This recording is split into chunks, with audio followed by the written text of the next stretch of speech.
ማየትሽን አቁሚ። አሁን እንደምትወጪው አውቃለሁ። እርግጠኛ ነኝ ለማግባትም ትፈልጊያለሽ። ግን በትዕግስት እየጠበቅኩት ለምን ዝም አለ? ሰርጉ መቼ ነው ጥያቄ የሚያቀርብልኝ በሚሉ ጥያቄዎች ብዙ ሴቶች ሲሰቃዩ ታያውቁት እጃቸውን በሰንሰለት የሚያስሩ 7 ስህተቶችን ይሰራሉ። ዛሬ አንቺን ማግባት የማይፈልግበትን 7ቱን ሚስጥራዊ ምክንያቶች እነግርሻለሁ። እነዚህ ምክንያቶች የእሱ ሳይሆኑ አብዛኛውን ጊዜ ያንቺ ናቸው። በፍጥነት ካልተለወጥሽ ብዙ እንድትጠብቂውና በራስ መተማመንሽን እንድታጪ ያደርግሻል። እስከ መጨረሻው ተከታተሉኝ።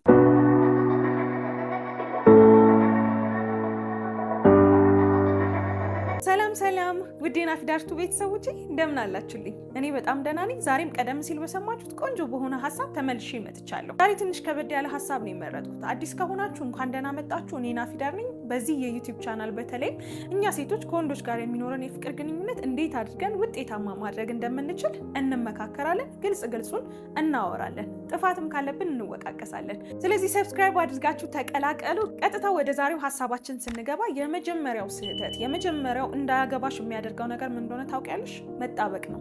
አዎ ከእርሱ ጋር ብቻ መጣበቅ ማለት ነው። ከሱ ውጪ ምንም አይነት ህይወት የሌለሽ እስከሚመስል ድረስ በቃ ዛሬ ምንድን ነው የምናደርገው? ዛሬ የት ነን? ዛሬ እንደዚህ ምን ሆነልህ? ምን ደረሰልህ? የእሱን ነገር ብቻ መጠየቅ። የአንቺ ነገር በቃ ምንም የለም፣ ዜሮ ማለት ነው። ከሱ ጋር ያለችው አንቺ ብቻ ናት በቃ የምትታይሽ ማለት ነው። ከሱ ጋር ያለሽ ነገር፣ ከሱ ጋር ያለሽ ፊውቸር፣ ከሱ ጋር ያለሽ ዛሬ እንጂ ሌላ ነገር ምንም የለም በህይወትሽ። ይህም በምታደርግበት ሰዓት ወደድንም ጠላንም ማለት ነው፣ ሴቶችም ሆንን ወንድም ሆነ ማለት ነው፣ አንዳችን ለአንዳችን የምንሰጠው ነገር አለን። አንዳችን ለአንዳችን የሆነ ቫሊዩ አለን።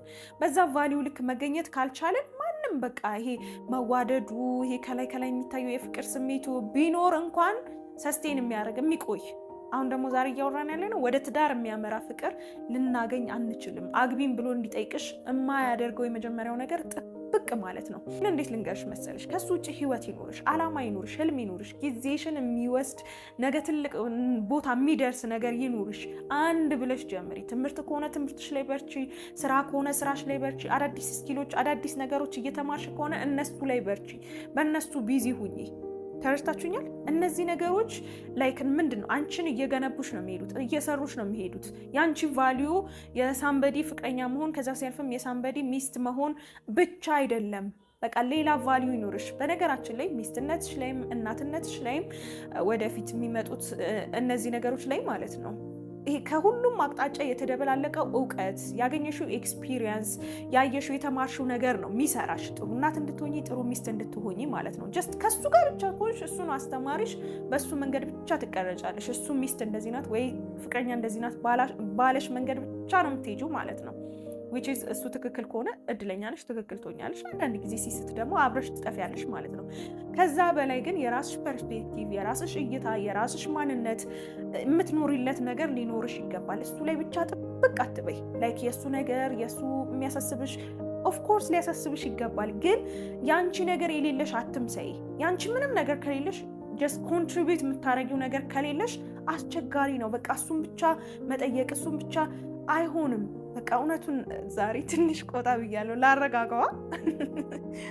እውነቱን ስነግርሽ አንቺም የሆነ ቫሊዩ አድማ ጥሩ ሚስት መሆን የምትፈልጊ። በነገራችን ላይ እነዚህ በናፊዳር ቲዩብ የምለቃቸው ቪዲዮዎች ጥሩ ሴት ጥሩ ወንድ መሆን ለሚፈልጉ ሰዎች ነው እንጂ ጀስት ኦርዲነሪ የሆነ ላይፍ መኖር ለሚፈልጉ በቃ ኃላፊነታቸውን ለማይወጡ ሰዎች አይሆንም። ጥሩ እናት፣ ጥሩ ሴት፣ ጥሩ ሚስት ለመሆን የምትፈልጊ ከሆነ ግዴታ የሆነ ነገር ሊኖርሽ ይገባል። ራስሽ ላይ መስራት አለብሽ። ራስሽን መውደድ አለብሽ። ለራስሽ ጊዜ መስጠት አለብሽ እንጂ እሱ ጋር ብቻ ጥብቅ ብለሽ ከሱ ውጭ ያለሽ ህይወት ምንም ህይወት አይደለም። ኤቭሪዴይ የምታስቢው እሱ ነው። ዛሬ ምን እናድርግ፣ ነገ ምን እናድርግ፣ ከነገ ወዲያ አይሆንም። እንደዚህ ጥብቅ ስትይበት ማለት ነው ምንም ቫሊዩ የሌለሽ አይነት ስሜት ይሰማዋል እና ለማግባትም ከአንቺ ጋር ነገን ለማሰብም ወደኋላ እንዲል ታደርጊዋለሽ። ተከተሉ። ሁለተኛ ስህተት መግቢያ ላይ ነግሬያችኋለሁ። እንደ ባል ማየትሽን አቁሚ። ላይክ እንዴት ነው ገና በቃ ፍቅር እንደጀመራችሁ ባሌ ሚስቴ ምናምን መባባል የሚጀምሩ ሰዎች አሉ አይደለ? የሆነ ሰዓት ላይ እንደው ሙድ ነበረ እኛም ያለፍንበት ነው። በቃ በሆነ ጊዜ ፍቅር በቃ ገና በተለይ ገና እንደጀመረ አካባቢ ሄሎ ባሌ ሄሎ ሚስቴ መባባል ምናምን አለና እኔ ግን አሁን ለሌ ፈለኩት ጀስት ወርዱን ስሙን ሳይሆን በተግባር የሚደረጉ ነገሮችን ይሄ ፍጥን የማለት ነገሮች አሉ አይደለ? አንዳንድ ሰው በቃ ሌላ ታሪክ ውስጥ ገብቶ ታገኙታላችሁ። በቃ ባልና ሚስት የሚያደርጋቸውን ነገሮች በቃ እያደረገ ህይወቱን አደጋ ውስጥ ጥሎ የሆነ ነገር አድርጎ ምናምን ፋይናሊ ተለያየን ሲል እንዴ ይሄንን ሁሉ ነገር እንዴት ታደርጊያለሽ የሚያስብሉ ነገሮችን ሰማላችሁ አንዴ። በተለይም እዚህ ሶሻል ሚዲያ ላይ አሁን ብዙ አይነት ታሪኮችን እየሰማን ነው። እኔም በግሌ የሚያማክሩኝ ሰዎች የሚነግሩኝ ታሪኮች እንዴ እንደዚህ ይደረጋል እንዴ ለፍቅረኛ ገና ምንም ባልሆነ ነገር እንዴት እዚህ ድረስ የሚያስብሉ ነገሮችን እሰማለሁና ሁሉ ነገር ልክ አለው፣ ሁሉ ነገር ገደብ አለው፣ ሁሉ ነገር ቦታና ጊዜ አለው። ፍቅረኛ ማቾች ናችሁ ማለት የመጠናናት የመተዋወቅ ጊዜ ላይ ናችሁ ማለት ነው። ሶ እንደ ባል አትዩ። እንደ ባል አላስፈላጊ የሆኑ መስዋዕትነቶች ወይም ደግሞ በኋላ ሚስት ስትሆኝ ማድረግ ያለብሽን ነገሮች አታድርጊ። በቃ እንደ ፍቅረኛ ትሪት አድርጊው። እየተዋወቃችሁ ነው፣ እያወቅሽ ነው። የራሱ ሪስፖንሲቢሊቲ ያለበት፣ የራስሽ ሪስፖንሲቢሊቲ ያለብሽ። ተዋወቁ፣ ተጠናኑ፣ እንደ ጓደኛ ሁኑ። አንቺም የተለየ ኃላፊነት የለብሽም እሱም እንደዛው። ጓደኝነት ላይ እንዴት ነው ያለው ነገር? ጓደኝነትን ፍጠሩ እንጂ ገና ሳትጋቡ ገና ታገብኛለሽ ወይ ብሎ ሳይጠይቅሽ ገና እዛ ደረጃ ላይ ሳትደርሱ እንደ ባል እንደ ሚስት አላስፈላጊ ነገሮች ውስጥ አትግቡ ፕሊስ። ይህን ስላችሁ አብዛኞቻችሁ ሴቶች ትረዱኛላችሁ። ምክንያቱም እኛ ሴቶች ኢዝሊ በቃ በፍቅር ስለምንሸነፍ ወይም ደግሞ እንደዚህ አይነት ነገሮችን ስላደረግኩለት በደንብ ትሪት ስላደረኩት በደንብ ስለተንከባከብኩት ለፍቅር ይጠይቀኛል ወይም ደግሞ ለጋብቻ ይጠይቀኛል ማግባትን እንዳይፈራ ያደርገዋል ብላችሁ ታስባላችሁ። እውነት ለመናገር ትዳር እኮ ሽልማት ነው አይደል መሆን ያለበት። የፍቅር ግንኙነት አለ። የፍቅር ጊዜው ሲያበቃ ትዳር ወደ ትዳር መጣመር ሽልማት ነው። በቃ ያ የእጮኝነት የፍቅር ጊዜ አብቅቶ አጋር ሆናችሁ ማለት ነው አይደለ? የትዳር አጋር ሆናችሁ ማለት ነው። ስለዚህ እንደ ሽልማት መታየት ያለበት ነው። ባል ሚስት የሚባለው ታይትል ራሱ እንደ ሽልማት የሚሰጥ ታይትል ነው እንጂ ይሄ እንዴት ነው እየተለማመዳችሁ ትሄዳችሁ ምን ከዛ በኋላስ ምን አዲስ ነገር ሊኖር የሚያስብል መሆን የለበትም። ሶ የፍቅር ግንኙነት ላይ ተጠናኑ፣ ተዋወቁ፣ ጓደኛ ሁኑ። በቃ ጀስት ጓደኛ መሆን አለ አይደለ? ስሜታችሁን ለመግለጽ አለመፍራት፣ ጊዜ ማሳለፍ፣ መተዋወቅ፣ አንዳችሁ ለሌላኛችሁ መድረስ፣ ሰፖርት መደራረግ እንጂ ባልና ሚስት አትጫወቱ። ገና የፍቅር ግንኙነት እንጂ ባልና ሚስት አትጫወቱ። የፍቅር ግንኙነት ላይ ሆናችሁ ጀስት እንደ ፍቅረኛ እንጂ እንደ ባል አትዩ። እዚህ ጋር አንድ የመጨረሻ ነገር መጥቀስ የምፈልገው እዚህ ጋር ትሪት የምታደርጊው እዚህ ጋር የምታሳየው ነገር ጥሩ መሆን የለበትም ማለት አይደለም፣ ግን በልኩ ነው። ያንን ልክ ሲያይ ማለት ነው ትዳር ላይ ደግሞ ስንገባ እንዴት ይሆናል ብሎ የሚያጓጓል አይደለ? ላይክ የተቀነጫጨበ ነገር እንዴት አድርጋችሁ ማየት ትችላላችሁ መሰላችሁ? አሁን ብዙ ፖድካስቶች እያየን ነው አይደለ?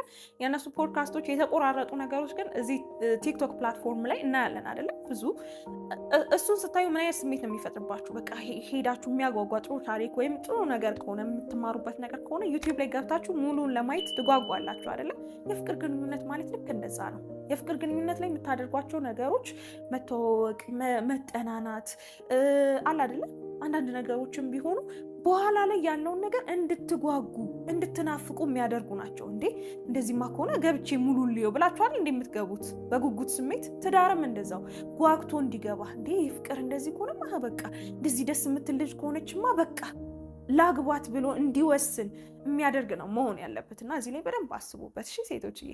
ሶስተኛ የራስን ዓላማ መርሳት ነው። ይሄም አግቢኝ ብሎ እንዳይጠይቅሽ ያደርገዋል። ትንሽ አንደኛ ላይ ካለው ጋር ይገናኛል። አንደኛ ላይ ያለው ምንድነው? መጣበቅ ነው። ሄደሽ እሱ ጋር ጥብቅ ማለት ነው አለ አይደለ? የራስሽን ነገር ትተሽ መጣበቅ ማለት ነው። ይሄ ደግሞ ዓላማሽን መርሳት። አንዳንድ ጊዜ ጥብቅ ምላቴ ትቻለሽ፣ ግን ይሆናል አይደለ? ዓላማሽ እሱን ማግባት ከሱ ጋር መሆን ብቻ ይሆናል። ይሄ ግን አያስቀጥልም፣ ብዙ ርቀት አያስኬድሽም። ዓላማ ሊኖርሽ ይገባል። የህይወትሽ ዓላማ የምትኖርልሽ ደስ የሚልሽ እንደው ብታደርጊው ደስ የሚልሽ ሳታደርጊው ማለፍ የማትፈልጊው ነገር አለ አይደል? እሱን ዓላማሽን አትርሽ። ዓላማሽ ያስከብርሻል። ምንም ይሁን ምን ዓላማሽ። አሁን እኔ እዚህ ጋር እንደዚህ አድርጌ እንደዚህ ብዬ እንደዚህ አልልሽ አልችልም። ራሽ ነው የሚመጣው ዓላማሽ፣ የምትፈልጊው ነገር የምትፈልጊው ህልም ማለት ነው። እሱ ይኖርሽ። እሱን ስታጪ ቫልዩሽ ነው በጣም እንትን የሚለው የሚቀንሰው ማለት ነው። አግቢኝ እንዳይልሽ ታደርጊዋለሽ። ላይክ ምን ታደርጊልኛለሽ? ምንድነው ያላት ኢንስፓየር የሚያደርግ ነገር ያላት ሴት እኮ በቃ እንዲሁ ዝም ብላችሁ ስታዩ ራሱ ሚዲያ ላይ ሊሆን ይችላል፣ በአካል ሊሆን ይችላል፣ እንደዚህ ማድረግ ፈልጋለሁ፣ እንደዚህ መሆን ፈልጋለሁ ምናምን የሚል ሰው ስታዩ ደስ አይልም? በቃ ላይፍ ወደ እኔ ህይወት ባመጣው ብላችሁ ስታስቡ የሆነ የሚሞላላችሁ ነገር እንዳለ ይሰማችኋል። እና ትዳር ላይም እንደዛ ነው። በቃ ማቹር የሆነ ወንድ፣ ጥሩ ወንድ፣ እዚህ ውስጥ ያላችሁ ሁላችሁም ጥሩ ወንድ እንደምትፈልጉ አውቃለሁ። ጥሩ ወንድ የምትፈልጉ ከሆነ ማቹር ያደረገ የበሰለ እንጂ አንዳንድ ወንድ እኮ ላይፈልግ ይችላል አይደለ? ላይክ ስራም የምትሰራ ሴት አልፈልግም እንደዚህ ሊል ይችላል። የምርጫ ጉዳይ ነው እሱ። ግን እናንተ የምትፈልጉት ማቹርድ የሆነ ጥሩ የሆነ ወንድ ከሆነ አላማችሁን ሰፖርት ያደርጋል፣ የሆነ ይማርኳል፣ አትራክት ያደርጓል ይሄ ነገራችሁ ማለት ነው። ላይክ ይሄን ማድረግ ፈልጋለሁ፣ እንዲህ መሆን ፈልጋለሁ የምንለው ነገር ማለት ነው። ግን ይሄ ሀምብል በመሆን ይሄ ሌሎችን በማናናቅ እኔ በላይ ነኝ በማለት ሳይሆን ይሄ ሮላችንን ደግሞ ሳንረሳ፣ የሴትነት ሮላችንን ሳንረሳ፣ ሚናችንን ሳንረሳ አላማ ሊኖረን የግድ ይገባል። አራተኛ ዘላቂ ቅሬታና ጭቅጭቅ። እኔ ሴት ልጅ ስለምትወድህ ነው የምትጨቀጭቅ ምናምን በሚባል ነገር አልስማማም። ጭቅጭቅን ማሽሞንሞን፣ ይሄ የምንነጋገርበትን መንገድ የሆነ የፍቅር የሚመስል ስያሜን በመስጠት አላምንም። ከዛ ይልቅ ምንድነው በምንነጋገርበት መንገድ ነገሮችን ማስተካከል እንዳለብን ነው የሚሰማኝ። አሁን ብዙ ሰዎች እንደዚህ ብለው ሲያወሩ ስለምሰማ ነው ካልጨቀጨቀች በቃ አትወድህም ማለት ነው ምናምን የሚሉ ሰዎች ራሱ እየመጡ ነው። እርግጥ ነው የምንወደው ወንድ እንዲለወጥ የሆነ ነገር እንዲያደርግ እንዲያሳካ የምንፈልጋቸውን ነገሮች ደጋግመን እንወተውታለን። ግን ያ ነገር ጭቅጭቅ መሆን የለበትም። ላይክ የምንናገርበት መንገድ ማስተካከል አለብን። የምንናገርበትን መንገድ ማረም አለብን። የቱንም ያህል ብትወጁ የቱንም ያህል ብታፈቅሪው ያንን ብዙ በቃ የሚረዳሽ አይነት ሰው ቢሆንም ጭቅጭቅን ግን መቋቋም አይችልም። ለጊዜው ይመስለናል በቃ አይደለ የሆነ እንትን ሲለን ምናምን ደንገጥ ሲል ሲያስተካክል ምናምን ይመስለናል። ግን መጨቅጨቅን የሚቋቋም ሰው የለም። በተለይ ደግሞ ወንዶች በቃ የሆነ አላ ከምንም ነገር በላይ ሰላምን ይፈልጋሉ። ምክንያቱም አላማ፣ ህልም አላቸው። እነዛ ነገሮች ላይ ኮንሰንትሬት አድርገው መስራት ይፈልጋሉ። ሰፖርት የምታደርግ ሚስት ሴት ይፈልጋሉ። እና በቃ ጭቅጭቅን ምንም መቋቋም የማይችሉት ነገር አለ አይደለ? እንደዛ ነው። እና እንደዚህ ብለን ማሽሞንሞን የለብንም። ስለምወደው ነው የምጨቃጨቀው ምናምን ብለን ማሽሞንሞን የለብንም። ይልቁኑ የምንናገርበትን መንገድ ማስተካከል አለብን። እንዲሆን የምንፈልገውን ነገር ረጋ ብለን የመናገር ልማድን ማዳበር። በነገራችን ላይ ማንም ሰው ከእናቱ ሆድ ሁሉን ነገር ተምሮ የወጣ የለም አይደለ? ስህተት እንደሆነ ስናቅ አንድ ስቴፕ ነው በቃ። መጨቃጨቅ ትክክል አይደለም፣ የምንናገርበት መንገድ ማስተካከል አለብን ብለን ስናምን አንድ ስቴፕ ነው በቃ።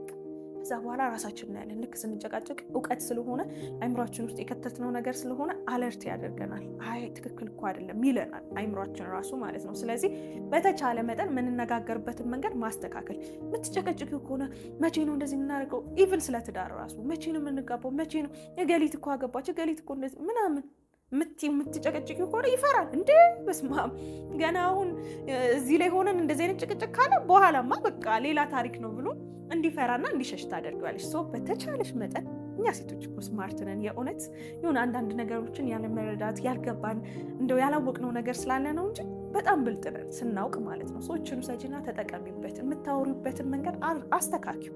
በቃ ይሄ በፍቅር ስታወሪው ደግሞ ይረዳል። ወንድ ልጅ ይሸነፋል። ላይክ እኛ ጭቅጭቅ የሆነ ጩኸት ምናምን የሚያሸንፋችሁ ይመስለናል። የሆነ ጓ ስላልሽ ምናምን የሚሰማሽ ይመስልሻል። እውነት ግን በትክክል ይሄ ትክክለኛውን ለውጥ የሚያመጣልሽ በፍቅር የምትናገሪው ለስለስ ብለሽ የምታወሪው ነገር ነውና ሞክሪው። አምስተኛ እሱን ለመለወጥና ለመቆጣጠር መሞከር። ስንወድኛ ሴቶች በቃ ይሄ ኮንትሮሊንግ ቢሄቪየር እናመጣለን ሁላችንም ማለት አይደለም። ይሄ መቆጣጠር አለ። የት ነህ፣ የት ወጣ፣ የት ገባ፣ ምን አደረግ፣ ለምን እንደዚህ ሆነ ምናምን አለ አይደለም። እንደዚህ አይነት ካራክተር እናመጣለን። መቆጣጠር ሳይሆን የሚያስፈልገው እምነት ነው፣ ኬር ማድረግ ነው የሚያስፈልገው። ኬር ማድረግ ማለት እንዴት ነው? እናት አሁን የእናትና የልጅ ሪሌሽንሽፕ ወይም የወላጅና የልጅ ግንኙነት እንዴት ነው? በቃ ልጅ መጥፎ ነገር እንዳይነካው፣ መጥፎ ቦታ እንዳይሄድ፣ መጥፎ ቦታ እንዳይውል ነው አይደለ? አላማው ማለት ነው። በቃ ኬር ከማድረግ ነው፣ ከመሳሳት ነው። የት ነበርክ ምን ሌላ ነገር አስበን አይደለም። በቃ ልጃችን ስለሆነ የትም እንዳይሄድ መጥፎ ነገር ጋር እንዳይውል ለማድረግ ነው አይደለ? ኬር ከማድረግ ነው የምንጠይቀው የምንጨነቀው ማለት ነው።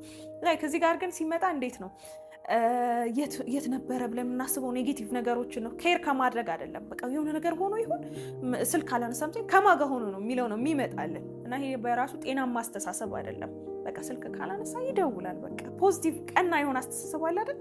ያንን ማሰብ ጥሩ ነው። ይህን ስላችሁ ደግሞ ሞኝ ሁኑ ማለት አይደለም። በቃ አንዳንድ ጊዜ የምታያቸውን ነገሮች ግልጽ የሆኑ ነገሮችን እያያችሁ እለፉ ማለት አይደለም። ግን እምነት ያስፈልጋል። ትረስት፣ ሰውን ማመን ነው እንጂ መቆጣጠር አንችልም። በፍጹም መቆጣጠር አንችልም ሰውን ማለት ነው። መጀመሪያ ላይ የምናምነውን ሰው መምረጥ፣ የምናምነውን ሰው መለየት፣ ሰውን በቃል ሳይሆን በተግባር መመዘን ነው እንጂ ከዛ በዘለለ እየተቆጣጠርን ሰውን ምንም ልንደርስበትም አንችልም። በጣም አስቸጋሪ ነው። ሰው በተቻለ መጠን እምነት ይኑር፣ መቆጣጠርን አስወግዱ።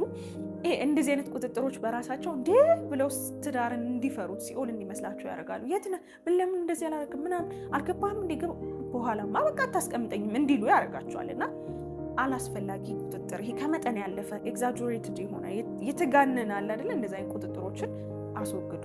ከፍቅርም ቢሆን አይደረግም፣ እምነት ነው እንጂ ቁጥጥር አያዘልቅ። 6ኛ በተደጋጋሚ ስለ ትዳር ወይም ደግሞ ስለ ጋብቻ ማውራት። ትንሽ ጠቀስ ለማድረግ ሞክሬያለሁ ቅድም በምሳሌ ሌሎች ሰዎች ሲያገቡ እኛስ መች ነው የምናገባው?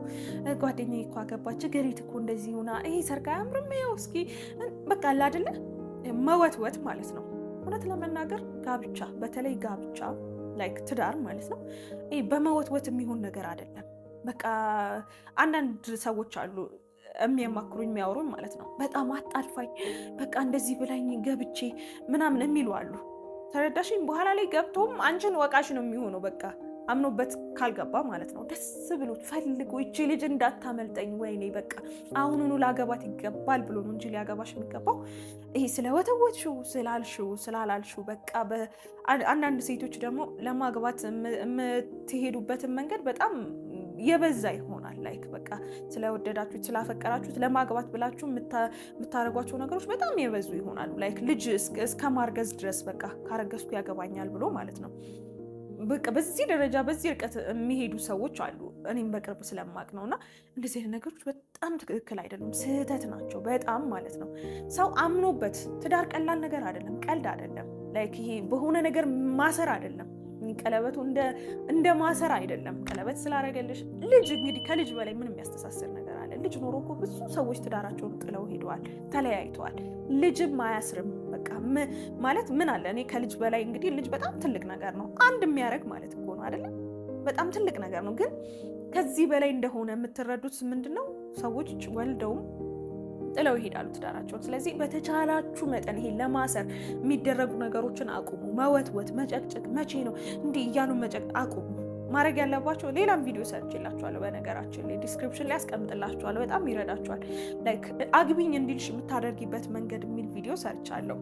አግቢኝ እንዲልሽ ማድረግ ያለብሽ ነገር መወትወት፣ መጨቅጨቅ የሌሎች ሰዎችን አይደለም። በቃ እንዳላጣት የሚላትን ሴት መሆን አለ አይደለ? እሱን ቪዲዮ እንድታዩ ሪኮመንድ አደርጋችኋለሁ። ወደዚህኛው ሀሳብ ስንመለስ ግን በመጨቅጨቅ በመወትወት አይሆንም። አጨቅጭቂው፣ ደጋግመሽ አታንሽበት። በቃ ሪሌሽንሺፓችሁ ላይ ፎከስ አድርጊ። አሁን ያለው ነገር ላይ ማድረግ ያለብሽን ነገር አድርጊ። ያችን ሴት ስትሆኚ እንዳላጣት የሚላትን ሴት ስትሆኚ እሱ ራሱ ባልጠበቅሽው ባላሰብሽው ሰዓት አግቢኝ ይልሻል። ስለሚፈራ እንዳያጣሽ ስለሚፈራ ማለት ነው። 7ኛ ላይ ደርሰናል። ለዚህ ቪዲዮ ደግሞ የመጨረሻ የሚሆነው ሀሳብ ምንድነው? ሬድ ፍላግ ወይም ደግሞ ቀይ መስመር የምንላቸውን ነገሮች ዝም ብለሽ ችላ ብለሽ ስታልፊ የሚለው ነው። እውነት ለመናገር የቱንም ያህል ብትወጁ የቱንም ያህል ብታፈቅሪው ማለፍ የሌለብሽ ነገሮች አሉ። እንዲያገባሽ ብትፈልጊም ማለት ነው ማለፍ የሌለብሽ ነገሮች አሉ። መቋቋም የሌለብሽ ነገሮች ሬድ ፍላግ የምንላቸው ማለት ነው። ለምሳሌ ለአንቺ አክብሮት ከሌለው፣ አንቺን የማያከብር ከሆነ፣ ሌሎች ሴቶች ጋር ያለው ነገር ጤናማ የማይመስል ከሆነ፣ አንቺን የሚጎዳ ከሆነ ኢሞሽናሊ፣ እነዚህ ነገሮች አይተሽ ዝም ማለት የለብሽም። በቃ አንዴ አግብቼው እስክገላገል፣ አንዴ አግብቼው እንትን ስል፣ አንዴ የኔ እስኪሆን ብሎ ነገር የለም። ተረዳሽኝ? ለራስሽ መቆም አለብሽ። ለራስሽ ክብር ያስፈልግሻል። ኖ ማለት አለብሽ። አይ እኔ እኮ እንደዚህ እንድታደርግ አልፈልግም፣ እንደዚህ አይነት ነገሮችን እኮ እኔ አልታገስም፣ አይ አይሆንም፣ የፍቅር ግንኙነታችንን እፈልገዋለሁ፣ እወድሃለሁ፣ ግን ይሄ እንድታደርግ ደግሞ አልፈልግም። ተረድታችሁኛል? አንዳንድ ጊዜ የሆነ የእንትን አይነት ባህሪ እናመጣለን። በቃ ለማግባት ስለምትፈልጊ በእንደዚህ አይነት መልኩ ታሳያለሽ። እያየሽ እንዳላየሽ ታልፊያለሽ። የሆኑ ችግሮችን እያየሽ እንዳላየሽ ታልፊያለሽ። በጣም የሚያስከፋሽ በጣም እንትን የሚልሽ ነገር ሆኖ በቃ ዋጥ አድርገሽ ታልፊያለሽ። ከእሱ ጋር መሆን ስለምትፈልጊ አግቢኝ እንዲልሽ ስለምትፈልጊ ማለት ነው። በነገራችን ላይ ያ ግን በቃ በጣም በሚያሳዝን ሁኔታ አግቢኝ እንዲልሽ አያደርገው። ይልቁን አረ እሷ ምንም አታመጣም፣ ችግር የለባትም እሷ፣ አረ እንዲህ ነው የምታረጊው፣ በቃ እንዲያናንቅ፣ በቃ አንቺ ጋር ምንም እንዳይጠነቀቅ፣ ለአንቺ የተለየ ነገር እንዳያሳይ ነው የሚያደርገውና መልሶ አንቺ ነው የሚጎዳ ነገር ነው። ስለዚህ እነዚህን 7 ስህተቶች አትስሪ። አግቢኝ እንዳይልሽ ወደ ትዳር እንዳያመራ የሚያደርጉት አንቺ ራስሽ የምትሰሪያቸው ስህተቶች እነዚህ ናቸው።